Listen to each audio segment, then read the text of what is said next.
Sejak itu kami bernaung di bawah atap pondok kandang ayam hingga 1962 saat Irian kembali ke RI. Pada tahun 1962 itulah kami genapi niat kami bahwa jika Indonesia atau perjuangan kami berhasil kami akan mencari Natsar, 2 ekor kambing. Bendera Sang Merah Putih kami kibarkan untuk pertama kali di Serui sehari sebelum diadakan upacara resmi oleh wakil pemerintah Indonesia di Serui untuk UNTA. Di depan umum jam 13. Upaya yang dilakukan pemerintah Belanda di atas tidak juga menghentikan rakyat Serui untuk memberikan dukungan kepada pemerintah Indonesia. Menurut Joris Raweyai, ketika usianya sekitar 8 tahun, ia sering ditugaskan ayahnya Yakob Tung Ching Ek untuk mendengarkan siaran radio dari Jawa. Kemudian, untuk menghindarkan diri dari pengawasan pemerintah Belanda maka pada malam hari Joris Raweyai diajak bersama para tokoh PKI seperti Stefanus Rumbewas, Rowland, Benyamin Kajai dan Yakob Tung Ching Ek dengan memakai perahu menuju tengah laut dan disuruh menuturkan berbagai informasi yang didengar lewat radio pada siang hari. Kegiatan ini sering dilakukan karena terjadi larangan terhadap berbagai kegiatan pro-Indonesia di Serui.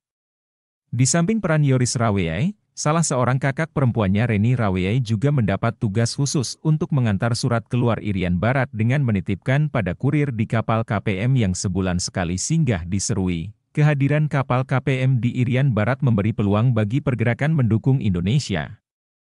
Hal ini terlihat pada uraian di atas bahwa di Biak dan di Serui terdapat berbagai upaya yang dilakukan secara rahasia oleh kelompok pro-Indonesia untuk membangun jaringan dengan daerah lain di Irian Barat dan luar Irian Barat-Barat. Di bagian wilayah lain dari perjuangan mendukung Indonesia, khususnya mendukung perjuangan Silas Papare di Jawa, dapat dilihat di Hollandia, Biak, Kaimana, Jakarta, Probolinggo dan Yogyakarta. Dari hasil wawancara antara anggota Komisi Indonesia dengan beberapa elit Irian Barat di Hollandia, tampak bahwa banyak orang Irian Barat tidak menginginkan pemerintahan Belanda di Irian Barat. Akibatnya banyak elit Irian Barat dipenjarakan pasca KMB pada 1950. SD Kawap misalnya, ditahan di Manokwari pada 1947 dan dipindahkan ke Hollandia. Pada 1948, SD Kawap dibebaskan dan kemudian dipekerjakan sebagai pegawai pemerintah Belanda. Kemudian SD Kawap ditangkap kembali karena didapatkan menyebarkan surat kabar suara Irian. Namun, sebelum kehadiran Komisi Indonesia dan Belanda, SD Kawap dibebaskan. Hal ini juga ditegaskan oleh SD Kawap, bahwa sejak 1952, khususnya setiap 17 Agustus banyak elit Irian Barat ditahan dan dipenjarakan beberapa minggu di penjara. Tampaknya pemerintah Belanda menyadari bahwa banyak elit Irian Barat yang terus mendukung pemerintah Indonesia sesudah KMB. Oleh karena itu untuk menghindari berkembangnya nasionalisme Indonesia maka pemerintah Belanda mengirim kelompok yang mendukung Indonesia ke dalam penjara. Laporan pemerintah Belanda tentang kegiatan politik di Irian Barat pada 1957 menunjukkan bahwa sebenarnya yang menjadi pemimpin adalah Ahmad Jalali, bukan orang Irian Barat. Namun, laporan ini juga menyatakan bahwa Benyamin Kajai dan Yakob Tung Ching Ek sebagai pemilik toko Jendrawasih sangat berperan membangun jaringan dan memiliki cabang di Manokwari, Sorong, Biak dan Hollandia. Salah satu kerjasama yang dilakukannya adalah dengan salah satu pedagang Cina di Biak bernama Ho Honggan. Kerjasama yang baik ini mempermudah hubungan yang selama itu terjalin antara warga keturunan Cina dengan orang Irian Barat. Hal ini juga didukung dengan adanya perkawinan antara pria keturunan Cina dengan wanita Irian Barat. Laporan pemerintah Belanda di atas ini menunjukkan bahwa tidak dapat diabaikan kenyataan bahwa perluasan jaringan PKI di Irian Barat adalah juga akibat dari peran warga keturunan Cina yang beristrikan perempuan Irian Barat, antara lain seperti Yakob Tung Ching Ek yang beristrikan perempuan Irian Barat asal Serui yaitu Martha Raweyai. Memang, harus diakui bahwa warga keturunan Cina lainnya di Irian Barat, seperti di Biak antara lain Ho Honggan dan di Kaimana yaitu Abu Bakar Chan Koh Chiang, terlibat dalam perluasan rasa keindonesiaan di Irian Barat. Keterlibatan bisnis mereka yang membutuhkan hubungan dengan daerah lain termasuk daerah-daerah di Indonesia sehingga turut membangun jaringan keindonesiaan di Irian Barat. Sebaliknya, melalui usaha bisnis mereka, Para pendukung Indonesia memanfaatkan pula jaringan ini untuk memperluaskan berita proklamasi dari Makassar dan daerah lainnya di luar Irian Barat. Sementara itu, Silas Papar yang masih berada di Jakarta, terus memperjuangkan Irian Barat sebagai bagian dari Indonesia. Pada tanggal 22 Februari 1950, Silas Papar diundang oleh Soe Parmo yang, pada waktu itu sebagai Menteri Negara untuk menghadiri rapat panitia Irian di Gedung Dewan Menteri Pejambon No. 2. Ternyata dukungan terhadap Silas Papar dari berbagai pendukung PKI berasal dari berbagai kelompok masyarakat yang berada di beberapa tempat di Irian Barat dan luar Irian Barat. Sesudah KMB, berbagai surat dikirim dengan cara rahasia dari berbagai tempat di Irian Barat dan wilayah Indonesia lainnya menyangkut dukungan orang Indonesia di Irian Barat dan di luar, yang tidak berhenti menentang pemerintah Belanda di Irian Barat. Hal ini terlihat dalam beberapa surat yang ditujukan kepada Silas Papar. Salah satunya adalah surat salah seorang putra Irian Barat yang bernama Willem Thomas Marisan Vonataba yang saat itu berpangkat Kopral Angkatan Laut Republik Indonesia yang bermarkas di Pasuruan. Isi surat tersebut merupakan dukungannya terhadap peran Silas Papar sebagai wakil Irian Barat di Jawa. Sehubungan dengan surat yang dikirim oleh Vonataba kepada Silas Papar, Papar juga mendapat surat dari anggota BP yaitu Suparno yang bermaksud menyampaikan perihal peran Vonataba sebagai putra Irian Barat yang saat itu berada di Jawa. Sementara itu, Silas Papar juga mendapat surat dari S. Kamaria yang merupakan salah satu pendukung PKI di Biak dan Abu Bakar Chan Koh Chiang di Kaimana.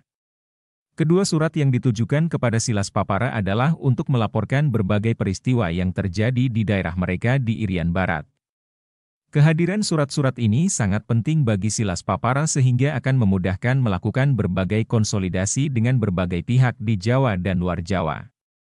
Isi surat Kamaria sangat penting pula karena menginformasikan tentang tindakan pemerintah Belanda menghalangi aktivitas PIM di Biak yang diparkarsai oleh Lukas Rumkorem dan Corinus Krei. Kemudian, dalam suratnya Abu Bakar Chan Koh Chiang di Kaimana ke Silas Papar, diinformasikan tentang berbagai upaya yang dilakukan secara rahasia melalui kontak dan rapat rahasia yang dilakukan untuk mengetahui pandangan rakyat di Kaimana. Pada rapat tersebut rakyat Kaimana diwakili oleh para tokoh masyarakat, antara lain Raja Kaimana dan Raja Dinamatota. Surat ini membuktikan bahwa pengaruh PKI pasca KMB telah menjangkau Kaimana dan Sorong. Surat ini memperlihatkan pula berbagai upaya yang dilakukan pendukung PKI, yang tidak hanya diserui dan terbatas pada orang Irian Barat dan melibatkan para Raja Irian Barat di Kaimana, tapi juga masyarakat non-Irian Barat yang ada di Irian Barat. Abu Bakar Chan Koh Chiang salah satu warga keturunan Cina dan beragama Islam bersama para pendukung RI di Kaimana terus melakukan berbagai aksi bawah tanah untuk menyebarkan informasi tentang ide keindonesiaan terutama menyangkut kiriman yang berisi teks Linggajati. Dari beberapa surat di atas, tampak bahwa PKI secara politis mendapat dukungan tidak saja dari masyarakat Irian Barat tetapi juga dari non-Irian Barat di berbagai tempat di Irian Barat dan luar Irian Barat dengan memanfaatkan sarana kapal KPM. Hal ini terlihat pula di beberapa tempat di Irian Barat terdapat banyak anggota PKI yang berpindah ke beberapa tempat di Irian Barat untuk memobilisasikan rakyat menentang Belanda. Di Sorong, misalnya, sesudah pendirian NNGPM pada 1930-an terdapat ratusan pekerja yang berasal dari bagian barat dan timur Indonesia, antara lain dari Jawa, Kalimantan dan Buton yang dikontrak oleh pemerintah Belanda. Memang tidak dapat dihindari adanya kenyataan bahwa sesudah kehadiran Ratulangi di Serui 1946, pengaruh PKI meluas di daerah-daerah lain di Irian Barat. Pada 1 Maret 1948 di Fakfak misalnya, Raja Rumagesang Al-Alam Ugar Sekar memerintahkan supaya semua bendera Belanda diturunkan di daerah Kokas. Akibat kejadian ini, terjadi konflik antara rakyat di Kokas dengan Belanda dan akhirnya Raja Rumagesang dipindahkan ke Sorong. Namun, setibanya di Sorong Rumagesang terus melakukan kegiatan menentang Belanda, sehingga akhirnya ditangkap dipindahkan ke Manokwari. Sementara di Manokwari, Rumagesang ditahan di tangsi polisi namun kembali melakukan aksi menentang Belanda dengan cara mempengaruhi beberapa pemuda di tangsi polisi untuk menanggalkan seragam Belanda dan membakar tangsi polisi di Manokwari. Namun, rencana ini diketahui pemerintah Belanda maka Romagesang dan beberapa pemuda ditangsi polisi akhirnya dipindahkan ke penjara Hollandia. Ternyata di Hollandia, dalam sidang perkaranya, Romagesang dihukum seumur hidup dan dikirim ke Makassar dengan kapal dalam keadaan di Borgol. Setelah di Makassar, Romagesang yang dianggap sangat membahayakan dipindahkan ke penjara Nusa Kambangan dan pada 1950 dibebaskan oleh pemerintah Indonesia. Dari uraian-uraian di atas dapat disimpulkan bahwa respon masyarakat di Maluku dan Irian Barat terhadap Gema Proklamasi 17 Agustus 1945 sangat beragam.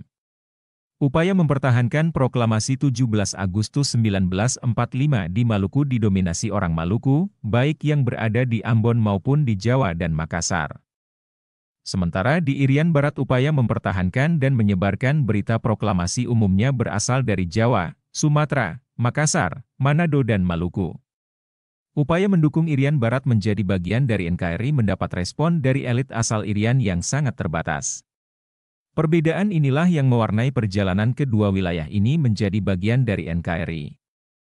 Sebagian masyarakat Maluku mendukung Maluku menjadi bagian dari NKRI, sebagian memihak NIT dan sebagian lagi mendukung pembentukan negara federal. Tamat. Sumber buku Sejarah Berita Proklamasi Kemerdekaan Indonesia. Penerbit Direktorat Sejarah dan Nilai Budaya Direktorat Jenderal Kebudayaan Kementerian Pendidikan dan Kebudayaan 2015.